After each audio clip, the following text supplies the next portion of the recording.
recently lost out on a 5-figure brand deal for posting this picture with this caption. Nowhere in the contract were there any stipulations given around what kind of content I could post, except for the brand. What's going on, guys? This is Eddie, the African Red Pew. Welcome to the video. In today's video, we're looking at this lady who was fired because she posted pictures, sexy pictures of herself, of which she included a caption of an N-word. So apparently she was a brand ambassador for a certain company or organization, or for a certain brand, and when this brand saw what she posted, they were not okay with it, so they decided to part ways by terminating their agreement. So this was her response to her being fired. Instead of taking accountability, she played the victim mindset. Check it out.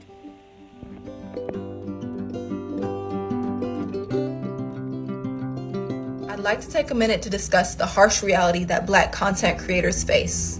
I recently lost out on a 5-figure brand deal for posting this picture with this caption.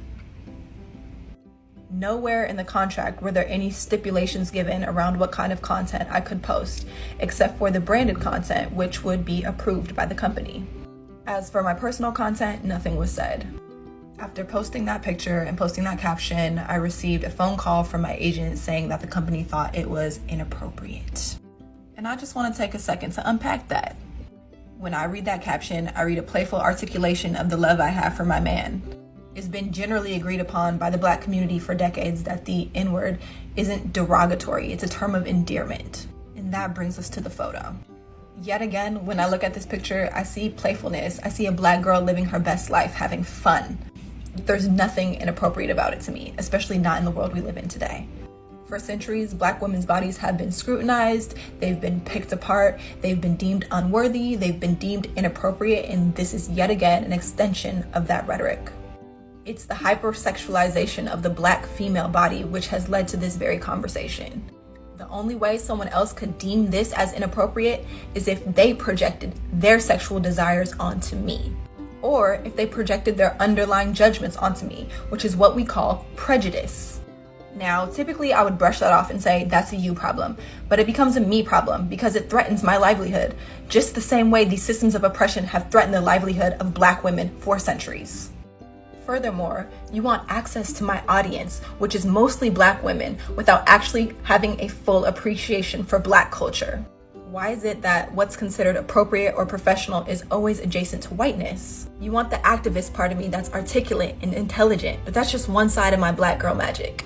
Because the other side of me knows how to turn up and throw this ass. And that's what I'm gonna do. We don't have to separate who we are in order to please these companies. We don't have to erase or hide any aspect of our personality in order to get these bags. If you can't handle me at my back that ass up, you don't deserve me at my I have a dream. Accountability is like kryptonite to a lot of women. Instead of just accepting that she messed up and start looking for other brands which will be in line with what she believes in or what she thinks is right, she's taking the victim mindset and blaming the company for acting on their standards. Most companies out there are like this. So if you want to work for them, you need to have a clean life, even outside your workspace, even in your personal life. Of course, I'm not in support of what that company did. Somebody's personal life shouldn't be brought in their workspace. But we've all done things which were wrong and it had consequences. But instead of blaming the people who acted on the consequences of our actions, we took accountability and accepted the situation and moved on. One of the problems I've seen with a lot of women out there is that they live in their own world, in their own little bubble. It's all about my truth. They don't care about facts or consequences out there. It's all about them. That's the same mentality this lady is portraying. It's all about her.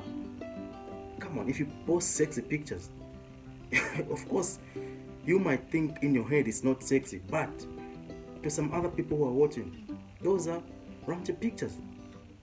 Then she's trying to act smart. In short, she's saying that black culture is being ghetto. It's being a dunderhead. It's being everything that's prejudiced against them, or the usual stereotype of black women being ghetto. She's literally admitting to that, of which she's painting black women to be that. And then she's saying that professionalism is literally standard or based on the white woman's perspective. Have you seen what she did there? She literally admitted to the stereotype against black women. And I suggest black women should be against such type of a mindset. That person shouldn't be a representative of black women. Well, you are entitled to your you situation, your you problem. Just like the company is entitled to hire who they deem fit for their brand. So you, my sister, you, my lady, you are not the type of the person they were looking for. So your ass got kicked out of their brand. Yeah. And as usual, sisterhood Uberalis always has to come in. Look at this other woman supporting this lady's mistakes. She was actually enabling such types of behavior as usual.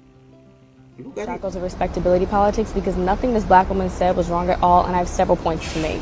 Some people, black people included, were saying, oh, a brand has a right to not want to be involved or associated with blah, blah, blah, blah. And this is why in this example, that's bullshit. One, there was nothing wrong with what she posted, picture or caption, because black women can say nigga. I'm literally black. It's not a slur when black people say, because black people have reclaimed it. And what happens when you reclaim a slur is, though the referential meaning might mean the same thing, the contextual meaning is different. Whether or not it is your personal decision as a black person to reclaim the N-word, it is an indisputable fact that reclaiming the N-word has been a part of black culture. Second point, when you get a brand deal, brands know your platform, they know your content, they know your audience, and they seek you out specifically for that purpose. You work for the brand, you collaborate with the brand, and that woman is a model. She posts content like that all the time, and they should have and probably did know that. Because you collaborate with the brand, they dictate the content you make for them, not your personal content. Now what you're thinking, oh, people get fired or they lose branders all the time for their personal content. Yeah, if they do something problematic. A black woman saying ain't problematic. If a brand wants a palatable black person, they can seek that. There's plenty all out there.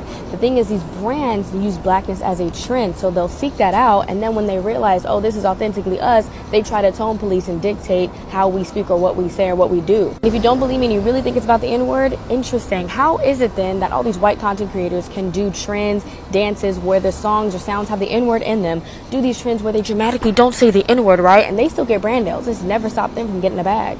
Y'all want to use black culture, blackness as a trend and want to capitalize off of it. But when the people who have created it use it, then it's a fucking problem, and all of a sudden it's not professional. You see, accountability is like kryptonite to a lot of women. So instead of that other woman holding that other lady accountable, what does she do? She supports her even what she did was stupid. Take accountability, become accountable of your wrongdoings, move on, and try to become a better person. If it wants to become a better person, become a big brand so that you don't have to work for other people.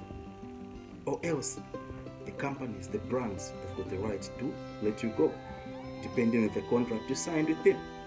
So if she thinks by her being let go is illegal, then she should take it up with the court.